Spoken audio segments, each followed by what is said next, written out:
Aquí presentes, y hay dos preguntas elegidas para realizarle. Una es para el ministro de Educación, Nicolás Trota, sobre las prácticas profesionalizantes, y dice de la siguiente manera: ¿cuáles creen que son los elementos que deben reforzar las empresas al momento de pensar ofrecer prácticas para estudiantes de escuelas técnicas secundarias en la actualidad?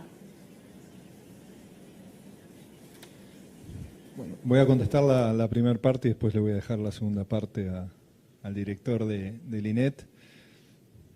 Nosotros creemos que uno de los grandes desafíos que tiene nuestro sistema educativo, por supuesto, se vincula a la escuela secundaria.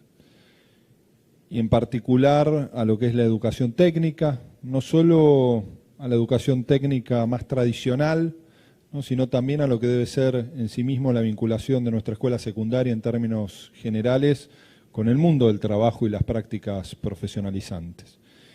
Y en el debate que estamos promoviendo con la Secretaría de Educación, con los distintos actores del sistema educativo, uno de los puntos centrales se vinculan a las prácticas profesionalizantes y a la articulación entre nuestra escuela secundaria y el mundo del trabajo, con saberes técnicos, pero también con aprendizajes y saberes más blandos, que son muy necesarios en el mundo del trabajo y en el desarrollo que deseamos para nuestro país.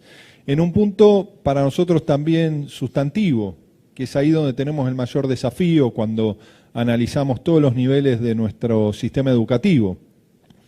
Solo 5 de cada 10 adolescentes terminan la escuela secundaria en el tiempo correspondiente, ¿no? Y ahí también se nos presenta con nitidez un desafío para dar una respuesta diferente, distinta, ¿no? ¿Cómo logramos a partir de la escuela interpelar a nuestros adolescentes? ¿Cómo logramos en nuestra escuela secundaria generar, ¿no?, la vocación, la llamada para la continuidad de la educación, ¿no? Y por supuesto que hay herramientas que consideramos de acompañamiento fundamental desde las políticas sociales, pero hay algo indudable que se vincula a que tiene que ser una escuela mucho más relacionada a la cotidianeidad y al mundo del trabajo.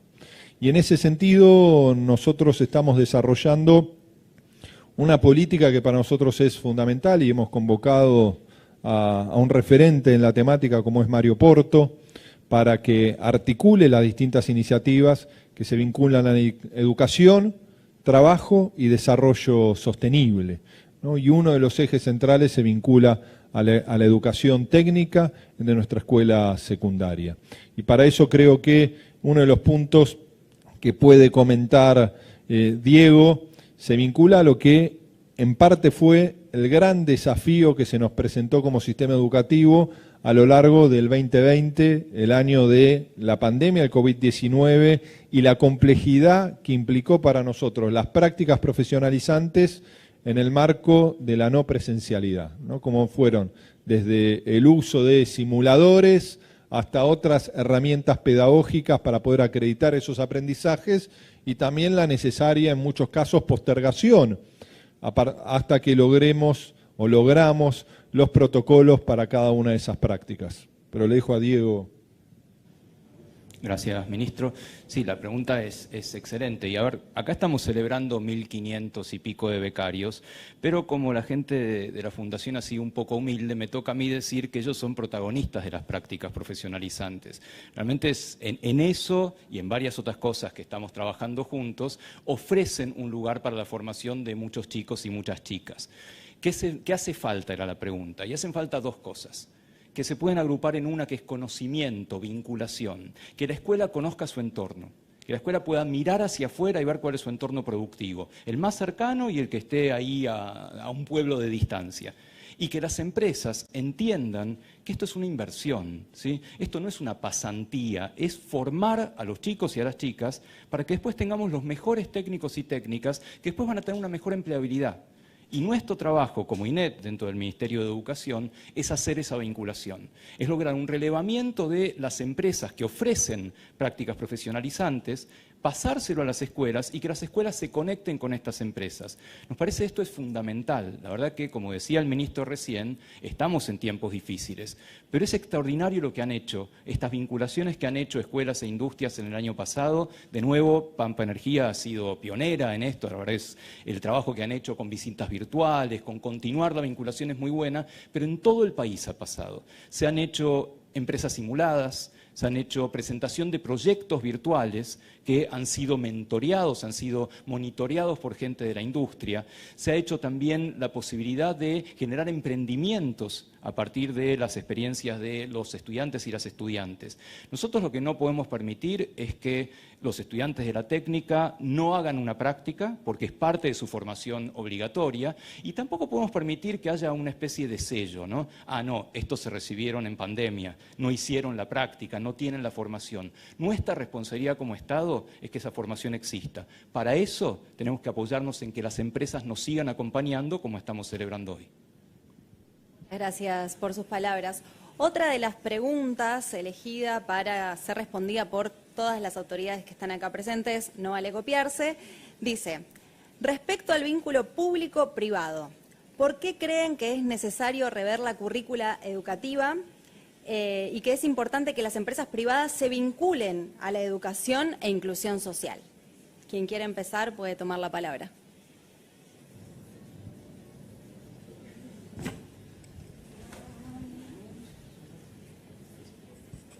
Perdón. Yo no partiría de la base de que hay que cambiar la currícula. Seguro, como todos evolucionamos en la vida, hay que evolucionarla. Habrá cosas que han perdido actualidad y otras que habrá que ir incorporando. No creo que haya... hay que cambiarla. Hay que actualizarla, hay que completarla y hay que ver que con la misma velocidad que la sociedad cambia sus realidades, y como la técnica y la ciencia, hay que acompañarlo. Hay mucho para hacer, como en todo, en el país y en el mundo empresario, también en la educación.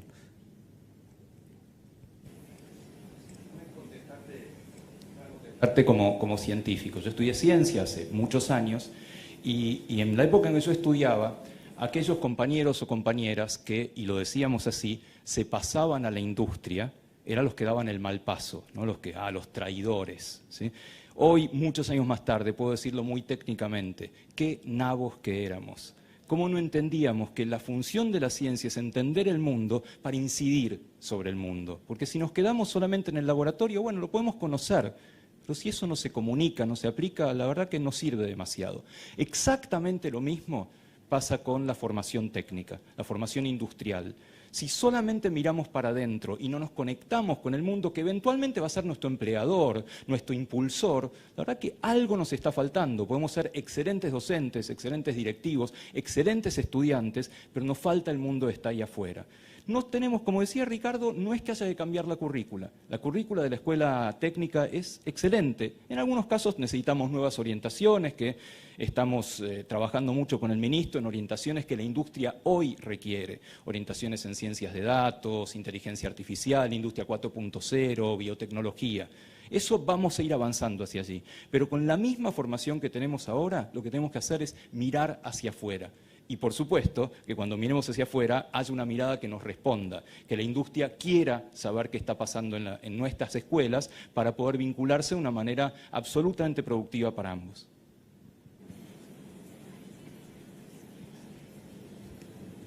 Primero, yo creo que, continuando un poco el análisis de Ricardo y Diego, hay un punto para nosotros muy importante, ¿no? que es el impacto que tienen nuestros estudiantes todas las prácticas profesionalizantes, ¿no? En la lógica de fortalecer la trayectoria educativa, en la lógica también de proyectar lo que son las distintas vocaciones. Y realmente, al momento de elegir, en ese momento de la vida tan particular, lo que uno quiere ser de cara al futuro, esa práctica profesionalizante, no solo en el aula, sino también en el sector del trabajo, de lo más diverso, va a tener un impacto muy positivo, ¿no? Para que el joven o la joven, al momento de elegir el próximo paso de la educación superior, tenga en claro el camino que empieza a recorrer y reafirmar esa vocación. Y para nosotros es clave y es fundamental ese diálogo y esa articulación constante con el mundo del trabajo, con el mundo del desarrollo, con el mundo productivo, con el sistema educativo. Algo que retroalimente y que permita generar un círculo virtuoso de desarrollo, que se ve en la educación y se ve en la ciencia y la tecnología. Y los países que mayor progreso han tenido son los que han logrado no solo la definición, que ese es el camino, sino lo más complejo, que es la verdadera articulación entre diversos actores sociales, ¿no? Y ahí tenemos decenas de ejemplos virtuosos en la Argentina, como nuestros institutos técnicos, como nuestras escuelas, como nuestro sistema universitario, han sido el motor de la reconfiguración de las comunidades en las que estaban emplazadas, ¿no? Y eso también es algo muy, muy importante, cómo el sistema educativo en sus distintos niveles promueve el desarrollo, pero para eso tenemos que lograr lo que planteaba Diego, no que sea un espacio endogámico, sino que sea un espacio de articulación constante, nutrirse de lo que ocurre dentro del establecimiento educativo en sus distintos niveles, pero también en la articulación constante con la comunidad y con el sector productivo. Y eso creemos que es lo fundamental que tenemos que transitar de manera colectiva. Voy a romper el paradigma. Yo siempre digo que mi actividad es privada y mi memoria popular. ¿Cómo se conjuga eso que nos puede traer siempre